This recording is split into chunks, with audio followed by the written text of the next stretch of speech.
Salve, meus queridos plantoides, tudo bem com vocês? Eu espero que sim. A gente está aqui já entrando num clima de primavera. Hoje é dia 6 de setembro e já dá para dizer que estamos entrando numa pré-primavera. Já é a pré-primavera. E o mais interessante é o que? O tempo aqui na cidade de São Paulo tende a firmar com mínimas de 18 graus e máximas de 25, 26 por um período aí de 15 dias ou mais. A previsão aí é dos próximos 15 dias e a gente vai ter aí uma temperatura bem interessante, com baixa amplitude térmica, e tudo indica que teremos também chuvas intermitentes, o que nos ajuda muito aí a manter a umidade do ar, a nutrir as plantas com mais nitrogênio, aquelas que tomarem chuva, e começa então a se configurar este clima da primavera. Primavera que tende a nos trazer de novo a abundância, o vigor, a beleza, a velocidade, o crescimento, tudo que é mais interessante para nós aqui da região do Sudeste, do Sul, e essa dinâmica é um pouquinho diferente para o pessoal do Norte, Nordeste e um pouco do Centro-Oeste também, porque o calor fica muito intenso e muito calor também não faz muito bem para as nossas folhagens, tá legal? É sabido que o pessoal do Norte e Nordeste curte mais este período do outono e inverno, que chove bastante, a temperatura dá uma caída e fica muito interessante e apropriado para as arace, no caso. Por falar nelas, estou aqui com a mudinha da Monstera Burle-Marx Flame, cedida pelo querido Guilherme da Tropicalia Garden, já em parceria com a Maria Jungle. E esse carinha aqui, ó, vai, enfim, para mestres, na live, no sorteio de setembro de 2022. Então temos o que? Monstera Burle-Marx Flame para mestres. E temos Anthurium Veit para todos os membros assinantes do Fly Channel. Vamos falar rapidamente de cultivo então, para que você, contemplado, já tenha algum tipo de referência de cultivo aqui no Fly Channel. Monstera Burle-Marx Flame, uma planta muito robusta, vale a pena deixar na meia sombra a sol pleno, ela vai curtir. Não é uma planta que se incomoda demasiadamente com a baixa umidade. É um cultivar de fácil cultivo. Esse cara é uma mutação, um cultivar advindo da Monstera deliciosa, a famosa e famigerada costela de Adão. Ela tem uma lâmina foliar aqui bem coriácea, bem espessa. Essa mudinha aqui já está com uma fenestra. Talvez venha uma próxima lâmina foliar com mais fenestra. Às vezes pode acontecer de ressetar, certo? Vai depender muito do clima. Deixa essa planta tomando sol no mínimo 4 horas. Não necessariamente sol a pino, mas nas manhãs ou no final da tarde, no mínimo, porque aí você vai ter um crescimento bem interessante. Gosta de calor, mas também no frio não é muito reclamona. Ela só dá uma estagnada, tende a entrar numa dormência aí. Anthurium Veit, apesar de ser um querido, tido até então como uma planta rara, ele não é um Anthurium muito difícil de cultivo também.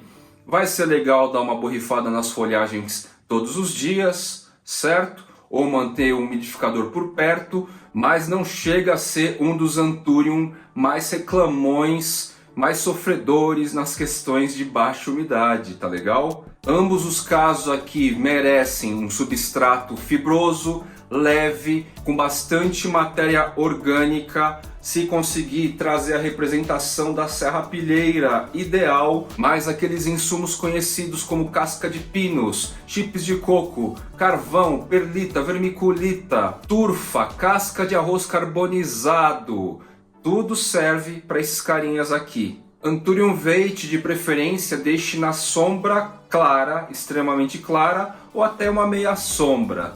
Como ele não é um cara que resseca com tanta facilidade assim, vale tomar um solzinho porque ele vai crescer mais rápido.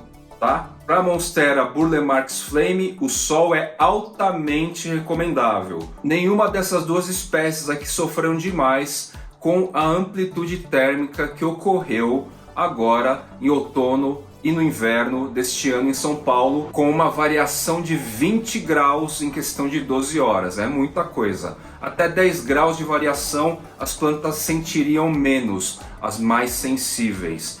Porém, entrou em dormência, ficou mais lento e entrou numa dormência peronomútil. Eu tive aqui o surgimento de algumas lâminas foliares nesse período de outono e inverno em São Paulo. Esse cara aqui ficou mais estagnado, sim. Este carinha não é tão exigente também com substrato úmido. Se você der uma esquecida e tudo mais, ele não vai reclamar demais. E o veit também, a bem da verdade, é melhor você às vezes pecar pela falta, experiência aqui no meu rolê, pela falta do que pelo excesso. O excesso tende a trazer podridão de caule, podridão das raízes, então tente pecar pela falta se tiver que pecar, tá legal? Não se esqueçam de fertilização periódica, mais frequente em períodos mais quentes, de no mínimo aí 10, 15 dias, como agora, e mais espaçados em períodos mais frios. Se você quiser tentar microdoses aí de orgânico, organomineral nos períodos mais frios, microdoses é aquela dose reduzida, metade ou menos da metade. Você pode tentar. Orgânico e organomineral não são tão agressivos e invasivos assim. Então é só não achar que pode adubar todos os dias para a planta crescer mais rápido, tá legal? E é isso. Monstera Burle Marx Flame para mestre plantoide e Anthurium veit para todas as 3 categorias de assinantes: sociedade, cotidiano, sociedade e mestre. Valeu? Como a temperatura vai dar essa firmada entre 18 e 25 graus por 15 dias ou mais, eu vou fazer o quê? Uma fertilização mais forte, geral, em todas as plantas indoor e outdoor. No caso aqui que eu vou utilizar, ó, fertilizante de lenta absorção. Eu tenho esses grânulos aqui meio azulados. Eu adquiri, eu ganhei com uma empresa aí que eu não sei se tem feito linha Garden, para falar a verdade. Foi uma vez durante a pandemia que eles me mandaram um sacão enorme e eu tenho utilizado, mas a gente nunca mais se falou. Por isso eu não faço a recomendação desse produto. De todo modo, a recomendação é essa: 15 dias sequenciais de 18 a 25 graus. Vale a pena pegar agora. Fertilizantes em geral, este caso aqui também é organomineral. Eu sou partidário dos orgânicos, do organomineral, do mineral, e aplicar aí em todos os vasos, tá legal? Numa proporção aqui de calor, num volume aqui destinado a período quente. Eu espero que esse calor que chega agora já adentre a primavera e siga o jogo aí frequentemente a partir de agora. Hoje o dia está bem fresco, está gostoso, está em torno de 20 graus, dia 6 de setembro, para relembrá-los, e a umidade está alta, 80%. Então não parece até que é 20 graus, parece que é uns 17, mais ou menos. Então assim que eu finalizar esta gravação, eu vou perpassar por todos os vasos, o canteiro do painel paredão, fazer uma geral e depositar uns grânulos desse vaso por vaso. É um rolê aí que eu devo levar em torno de 2 horas. E eu não sei se de repente eu rego hoje, vai depender do horário. Talvez eu deixe tudo prontinho para regar a partir de amanhã, certo? 15 dias à frente aí, bem legal. Ontem mesmo, que deu uma bela esquentada, eu fiz também uma fertilização foliar de microdose geral também. Passei por todo mundo, indoor, outdoor, e fui borrifando fertilizante organomineral Bayforte 867. Indoor eu uso este carinha aqui que é elétrico, ó. A bateria tem durado bastante. Tá durando um pouco menos agora, depois de uns 6 meses de uso, a bateria, mas ó, ele é bem prático. Ele aguenta aí pelo menos umas 2 semanas de bateria. E na área externa eu uso um cara um pouco mais parrudinho. São 5 litros aqui de reservatório, também microdose. Joguei umas 2 tampinhas de Bayfort 867 e fui borrifando geral até onde alcançava também no painel paredão, certo? Nesse movimento aí de transição de inverno para primavera, onde a umidade começa a se restabelecer mais constantemente, pelo menos aqui em São Paulo, eu tenho que ficar um pouco atento a alguns seres um pouco mais nocivos, como as cochonilhas, os tipos em geral, e os pulgões, em algumas espécies específicas, principalmente, quem tem sabe, o limoeiro. O limoeiro é sempre um banquete para pulgões, então convém deixar à mão aí sempre, não só agora, mas sempre, um pesticida do seu gosto.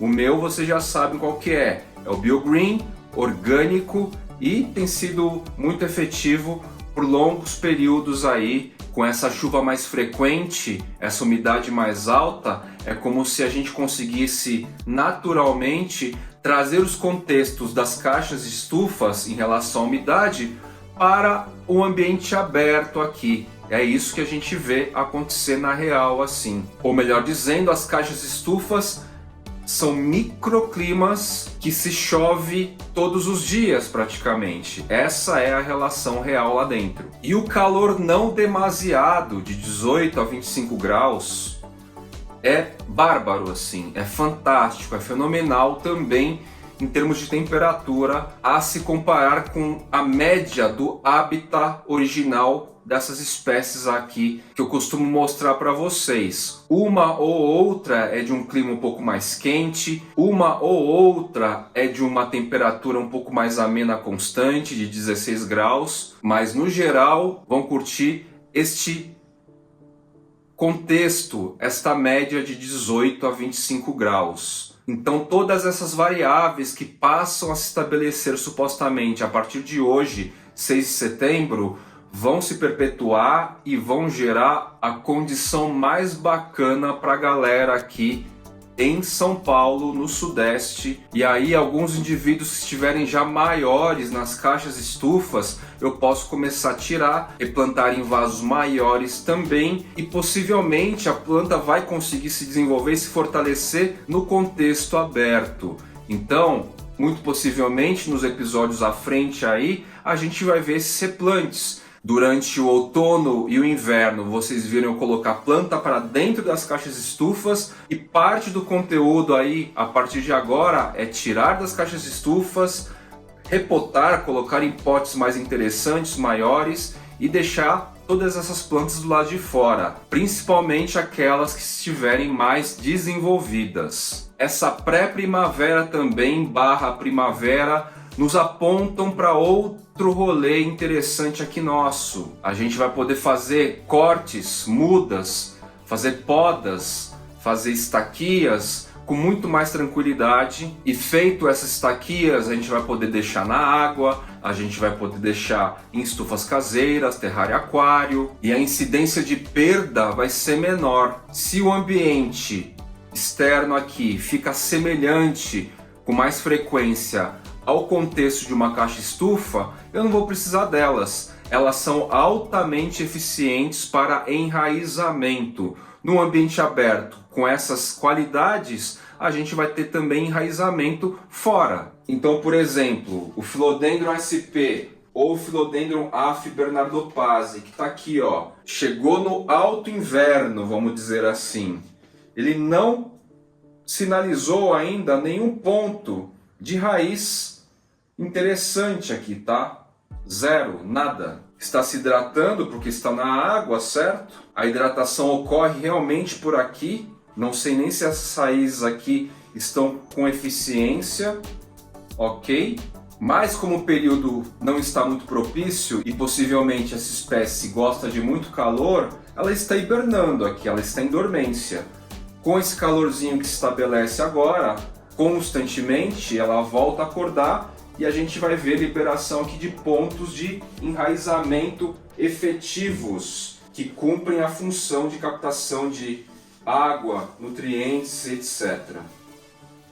Quem acompanha o Fly Channel viu que o Rosé Buono eu coloquei um pouco antes de entrar no outono, ou já no comecinho do outono, e deu tempo dele se estimular e enraizar. Neste contexto, alguns de vocês também percebem que o sol começa a mudar de posição. Então, dependendo do layout, da posição da sua casa, vale a pena você começar a pensar em o quê? Mexer de vaso de acordo com o novo posicionamento do fluxo e movimento do sol e de acordo com as necessidades de cada espécie. O povo do norte, do nordeste e parte do centro-oeste começa a se preocupar também com o quê? Com a dobra do sombrite ou a inclusão do próprio sombrite em sacadas, em áreas abertas, aí, em quintais, porque se não fizer essa dobra ou não fizer a própria aplicação de sombrite nessas áreas de incidência de luz, vocês correm o risco de queimar suas plantinhas. Sim, norte, nordeste e partes do centro-oeste tem um sol aí mais forte e aumenta a chance de queimaduras aí nas suas plantas, tá legal? Então o interessante é isso, o povo do norte costuma ficar esperto com a força do sol. O povo do sul tende a ficar esperto com a força do frio. E o povo aqui, mais ou menos do sudeste, do centro-oeste, a gente acaba se preocupando um pouco mais com a questão da amplitude térmica, um fenômeno bastante louco aí. E a gente aqui também se preocupa muito, pelo menos na cidade de São Paulo, com esse clima desértico, essa baixa umidade que é real e nos acompanha há alguns anos já. Eu posso dizer que, embora a gente tenha tido amplitude térmica aqui em São Paulo e algumas poucas espécies realmente sofreram, como o Anthurium araucoiano, a gente praticamente não teve inverno este ano. Quando esfriou, estava úmido, bastante úmido, e boa parte dos dias aí esteve quente de 18 até 27 graus aí, muito seco, e a gente compensou aí essa secura com muita molhadeira geral nas plantas, pelo menos eu aqui.